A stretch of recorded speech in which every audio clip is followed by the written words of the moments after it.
everyone, welcome back to the channel, and today I've got actually a mini AstoundCast for you guys because I wasn't able to do a stream last night, but here we are. I'm going to talk about now what I was going to talk about in that stream. So, let's start with motorsports section as I always do. For the first time this weekend, I watched formulaE. Formula One's electric counterpart. And I've got to say, pretty good. Like, it was really good actually.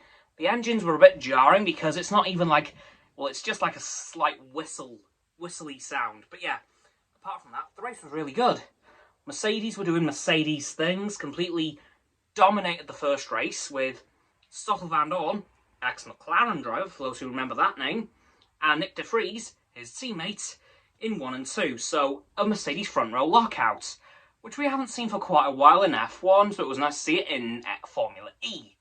But unfortunately for Stoffel, he missed one of the attack mode sensors. Now, attack mode is 3 sensors on the track which you have to go off your racing line for to hit.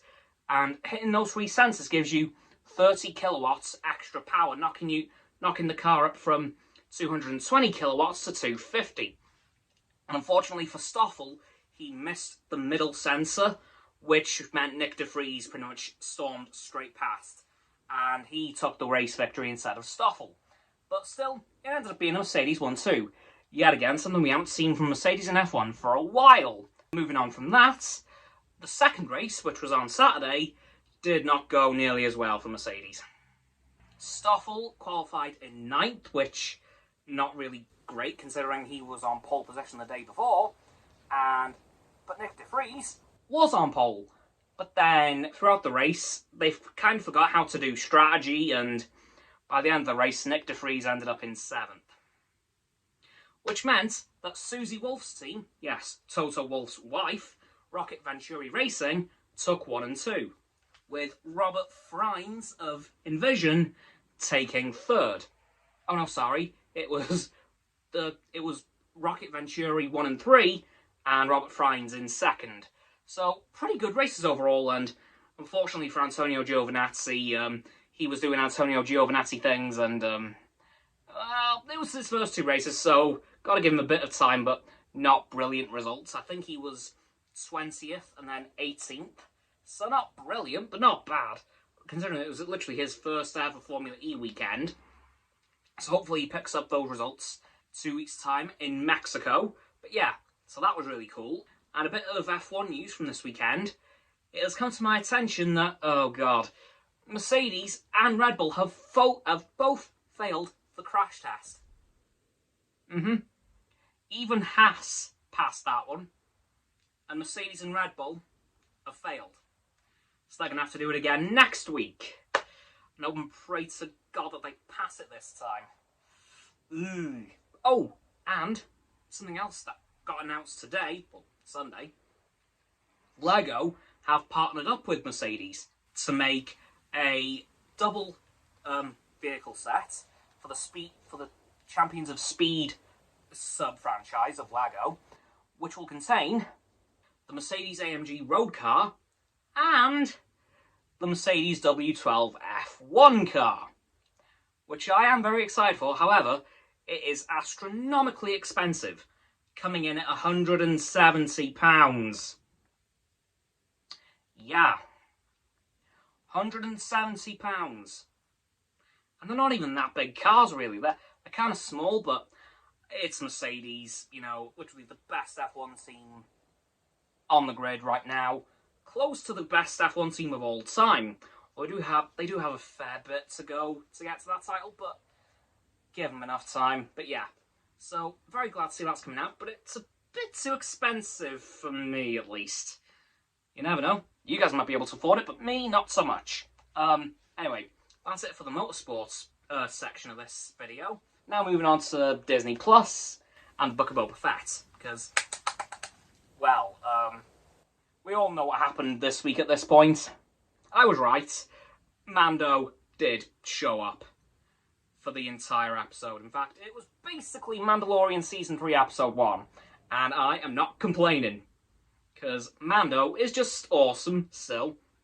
We start off by seeing him take up, well, get a bounty, because he's apparently back on the bounty hunting, by killing a boss at a butcher's factory, which is something we've never seen in Star Wars, by the looks of it.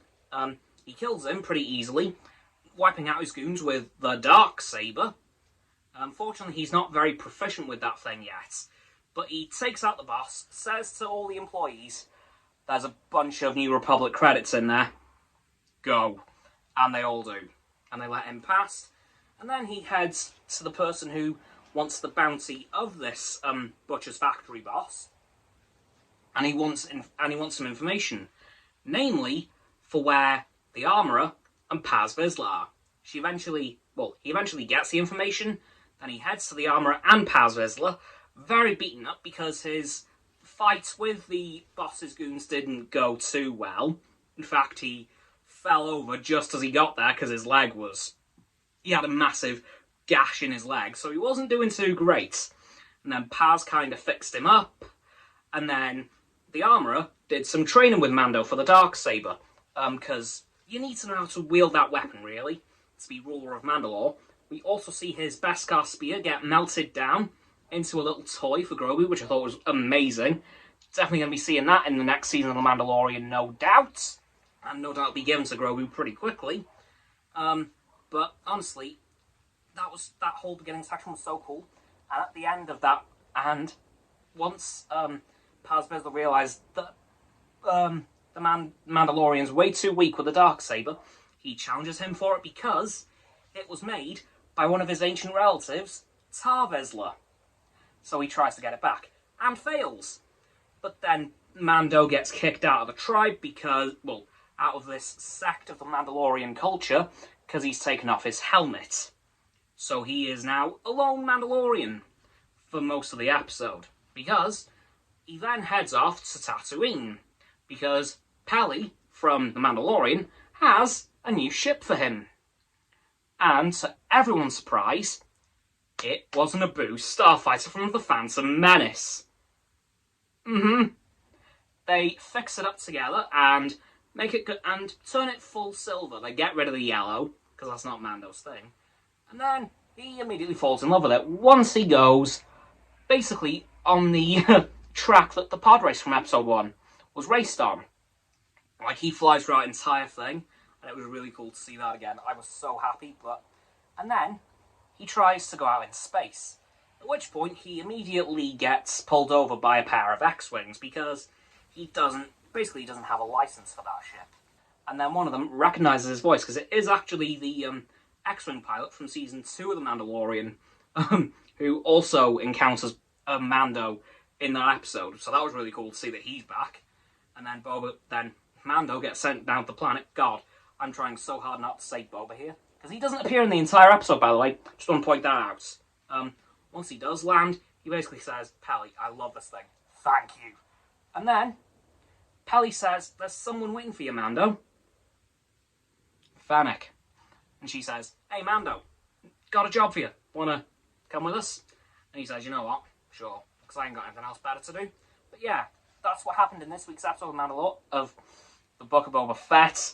That was really... Oh, that's always going to trip me up. But honestly, really good episode. As for next week, I think we're just going to see Boba and Mando prepare for this war against the Pikes. That's definitely going to happen. And, just moving on to some other Disney Plus news. Anyway, that's it for my Book of Boba Fett bit. I have also watched Encanto for the first time this week. And I've got to say, incredible. Really good. I would recommend watching this film very much, because it is... Honestly, it's such a good film. And, honestly, all the characters are brilliant. My favourite is, by far, Louisa. She is so cool. It's unreal. But yeah, that's going to have to do it for this episode. Kind of taking over for the AstoundCast, I suppose. So, don't forget to like this video, subscribe to my Roxo and Frost channels, down the description, my button is down there. Yeah, that big red one, unless you've already subbed. And it's great. Thanks for that, by the way. And once you've done that, don't forget to click all 3 for bell icons to get all 3 sets of our notifications. Comment as well, because why not? And let me know what you think of what I've talked about today and what your opinions are on each of the things that I've mentioned. Once you've done that too, don't forget to follow Roxanne on her blog, Frost on his Instagram. My links will be in the link tree as well in the description, above their links.